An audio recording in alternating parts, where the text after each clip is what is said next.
Shalom, shalom, shalom par ici. J'espère que vous allez toujours aussi bien. Ouh, enfin j'ai enlevé la tignasse. Là, c'est mes vrais cheveux. Donc, je me sens beaucoup mieux. Je vous ai dit que Dieu nous amène dans le déploiement petit à petit. Avec ces tresses, j'ai tellement été mal à l'aise. Peut-être que Dieu n'en voulait pas du tout, au fait. Donc là, franchement, on dirait qu'on m'a enlevé d'un poids bizarre. Un poids qui me faisait souffrir. Bref. Je vois encore des panels par rapport à Marcel Tchounassi, Blanche Tchounassi, la belle famille de Marcel Tchounassi. Beaucoup de personnes qui sont encore à côté de la plaque. Parce que quand ils parlent de l'image, je vais mettre ça en miniature dans cette vidéo. Quand ils parlent de l'image que Marcelo Tchounassi avait mis, il me semble, c'était le 11 juin, il me semble, pour nous dire que sa femme est décédée le 11, le 12, il se mélange, il fait n'importe quoi là. Cette image voulait déjà tout dire.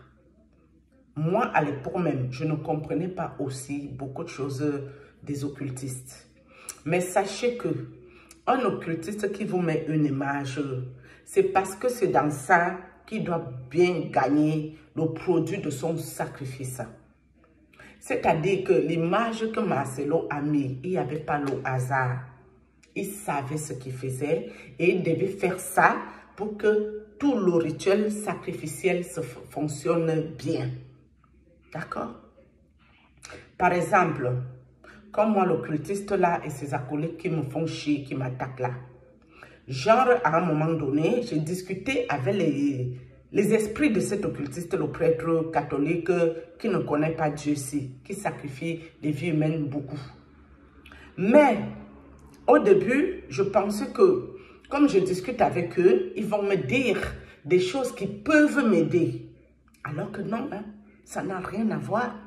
Ils ne venaient pas me dire les plans machiavéliques qui font contre moi dans le monde des ténèbres pour m'aider, hein. Jamais de la vie.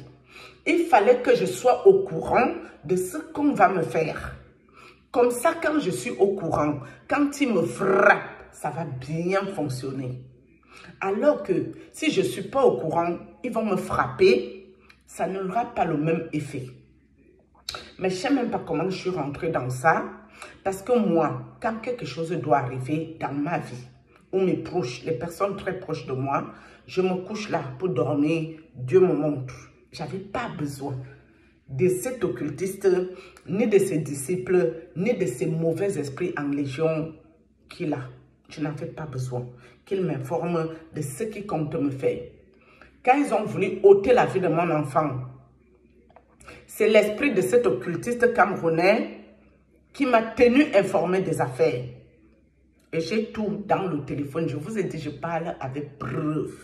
Mais quand ils sont venus me tester et qu'ils ont vu que Dieu a fait grâce, ils n'ont pas réussi à conserver l'esprit et l'âme de mon enfant. Dieu a récupéré ça pour mettre sur l'enfant. Ils n'ont pas pris la vie de l'enfant. C'est là que cette personne a commencé à vouloir accuser l'activiste camerounais Patrice Nouma, alors que moi, au fond de moi, je savais que non, c'est le prêtre qui fait ça. Donc, il voulait me détourner pour me désactionner. J'ai commencé à parler sur le prêtre parce que je vous ai dit que ma bouche est bizarre. Si tu m'énerves que je parle les mauvaises choses sur toi, ça va t'arriver. C'est pour ça que je ne parle pas beaucoup les mauvaises choses. Quand l'esprit a vu que ça ne fonctionne pas, l'esprit a fui. Je crois 2-3 jours avant que le décès de la sœur du prêtre arrive dans l'accident de circulation, l'esprit m'a bloqué, l'esprit a fui. Même la sœur qui est morte là, quand elle est venue bagarrer avec moi, elle avait déjà bloqué et fui. C'est la nuit qu'elle est revenue, je l'ai frappée, je l'ai tabassée, je l'ai dosé le parpaing. Elle est décédée dans le monde d'esprit, elle est décédée dans sa vraie vie, soi-disant accident de circulation. C'était déjà un papillon vide qui marchait dans la rue, tu lui aurais dosé un coup de poing en pleine rue, tu seras là en prison. Il faut faire attention aux gens qui cherchent les histoires, sauf si tu es prêt à faire la prison. Donc, ce qui fait que, quand ces gens-là viennent vous tenir informés de quelque chose, ce n'est pas parce qu'ils vous aiment.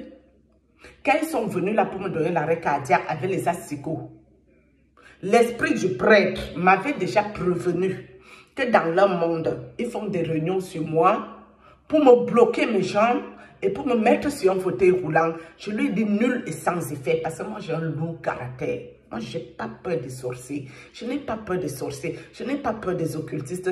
Je n'ai pas peur des histoires du monde des ténèbres parce que Dieu me arme aussi pour ça. Mais tout ce que je ne peux plus trop faire, c'est de péter les plombs comme j'avais pété avant qu'il y ait les morts là devant vous ici. Ça, je ne peux plus faire. Au lieu de m'énerver, j'entre en prière. La prophétesse que j'ai vue avec mes enfants, ça a failli se cuire chez moi. Après cette vision, la confusion a failli arriver dans ma maison, mes amis. Je suis entrée en prière dans cette direction.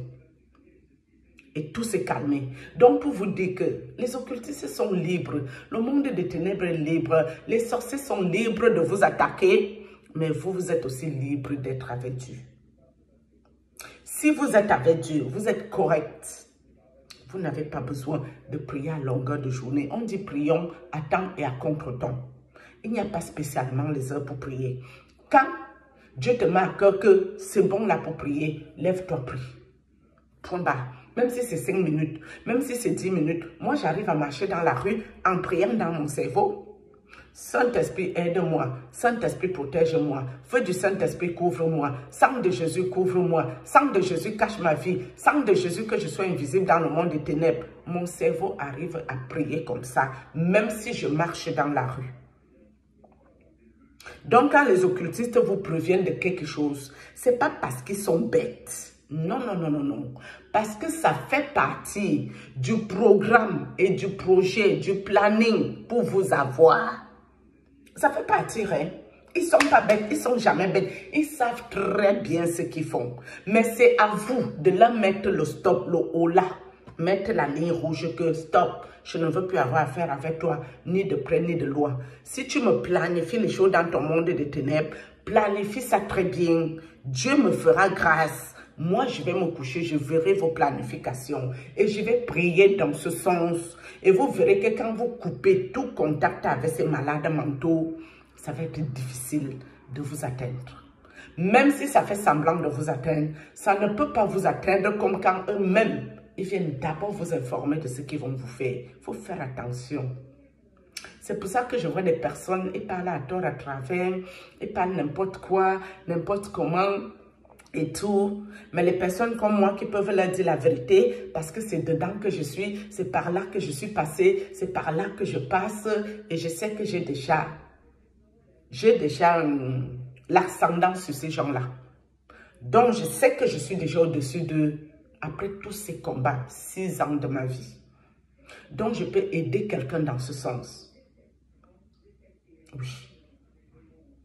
Si ça ne dépendait que de moi, ce que je vis, je n'ai pas besoin de parler ici. J'entre en prière, ça me suffit. Mais ce que Dieu fait pour moi, le but n'est pas de le garder pour moi. Le but est de parler à quelqu'un pour lui dire, tout ce que tu peux faire, c'est prier. Être correct avec Dieu. Est-ce que Blanche était une grande sainte? Point d'interrogation. Est-ce que la famille de Blanche Tunasi est de la plus grande sainteté? Point d'interrogation. Est-ce que Marcelon Tunasi est de la plus grande sainteté? Point d'interrogation. Une chose est sûre. Le sacrifice de Blanche, les personnes de sa propre famille en savent long. Ils connaissent, hein? Ils savent très bien ce qui s'est passé. Ils savent. Mais aujourd'hui, ils disent qu'ils veulent sa justice. Pourquoi, quand ça devait se passer, ils ne sont pas allés l'aider spirituellement? Pourquoi ils n'ont pas fait ça? J'ai vu une personne qui parle, qui dit qu'il est de la famille de Blanche. La personne est très, très marquée. 666 ans. Et la personne n'a pas vu les planifications sur Blanche Tunasi. La personne n'a pas vu que Marcelo était des mêmes gens qui se retrouvent la nuit. La personne de la famille de Blanche n'a rien vu. Il faut faire attention. Quand tout le monde est de commun accord pour vous sacrifier et que vous-même vous contribuez à des choses qui ne sont pas bien, sachez que tout ce qui peut les séparer après votre décès, c'est le partage. Mais le partage n'est pas seulement physique, hein? Ce n'est pas les histoires de 800 000 $, non. Ce n'est pas toujours à ce niveau. Le partage est spirituel et physique. On partage l'argent physique, comment, à part égale. Si tu veux nous jongler, on va te détruire. On partage le côté spirituel de ce qu'il y avait sur cette personne qu'on a sacrifiée là. Comment? Pour que nous tous, on ait plus de pouvoir spirituel pour aller encore nuire la vie des autres. On partage ça comment? Là, il y a aussi un problème entre eux là-bas. C'est pour ça que je vous dis, vous qui bavardez beaucoup là, faites attention à vos vies. C'est pour ça ici, il me signale au quotidien. Pourquoi vous qui parlez trop là? Il ne vous signale pas trop. Pourquoi il laisse que les gens regardent ce que vous racontez alors que vous racontez des conneries, des bêtises? Vous racontez du n'importe quoi. Vous n'êtes pas passé par les occultistes, à ce que je sache. Et faites aussi attention aux gens qui vous disent d'arrêter d'envoyer le feu où on vous attaque. C'est un peu les mêmes groupes. Peut-être ils ne font pas dans sciences occultes, hein, mais ils font dans sorcellerie. Le fait que le feu que vous envoyez là les dérange, le fait que Marcelo en pâture, ils vont profiter du problème de Marcelo pour vous envoyer aussi en perdition. Il faut faire très attention aux réseaux sociaux, mes amis. Je vois beaucoup là qui dénoncent. Je vois beaucoup ici qui sont censés être servantes, serviteurs de Dieu. Mais la majorité, sur que je tombe dans les réseaux sociaux, mes amis, il n'y a pas Dieu dans leur affaire. Il n'y a pas Dieu. Il n'y a pas Dieu dedans. Sauf peut-être ceux que je ne connais pas, qui servent réellement Dieu ici, que je n'ai pas encore vu, qui passent devant mes yeux ici. Mais ceux-là que je croise mon chemin, c'est les mêmes groupes. Surtout vous les Congolais. Il y a beaucoup les pasteurs chez vous. Les pasteurs sont beaucoup chez vous, et les priantes, et les servantes, serviteurs de Dieu, et toutes les affaires. Mais la majorité que moi je vois ici, ils sont dans les choses 666, sciences occultes. Mais ils sont dans quel groupe? Je ne connais pas. Illuminati, Mark Sandel, ça s'appelle quoi? Nouvel ordre mondial, franc-maçon, Rose-Croix. Je ne connais pas les petits compartiments dans les sectes. Je n'en sais rien. Il y a aussi des personnes qui sont marquées, ils ne le savent pas. Mais ces personnes qui ne le savent pas, soit ils se font exploiter par ces gens pour venir parler n'importe quoi dans les réseaux sociaux, vous détourner, vous amener en perdition, soit ils sont là parce qu'on les a marqués que voilà la bonne viande à manger. Mais ces marques-là, je ne saurais pas venir vous faire la distinction ici. Une chose est sûre, les occultistes ne peuvent pas m'aimer. Mes amis, les sorciers qui sont ici ne peuvent pas m'aimer. Et je vous ai dit, moi, je n'ai pas les amitiés. Et Dieu a voulu que je discute avec les personnes qui ont pris mon numéro ici. J'ai compris de quoi il s'agit. Les réseaux sociaux, c'est pas un jeu. C'est dangereux. D'aucuns disent qu'ils veulent la justice pour Blanche Tunasi, alors qu'ils connaissent la vérité spirituelle qui est là. Ils ne veulent aucune justice. Ils sont là, ils font leur monétisation, ils racontent leur vie, ils font ce qu'ils ont à faire. Chacun son truc. Si moi je parle de votre affaire, je ne suis pas congolaise, hein? C'est parce que c'est Dieu qui veut. Et parce que c'est une histoire très spirituelle. Cette femme est partie en sacrifice.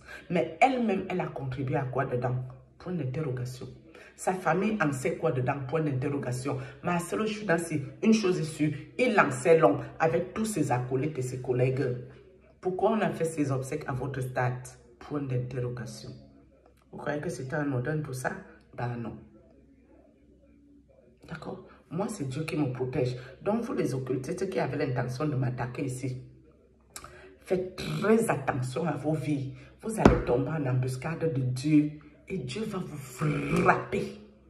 Ici, chez moi, ça c'est clair. Sur ce, shalom.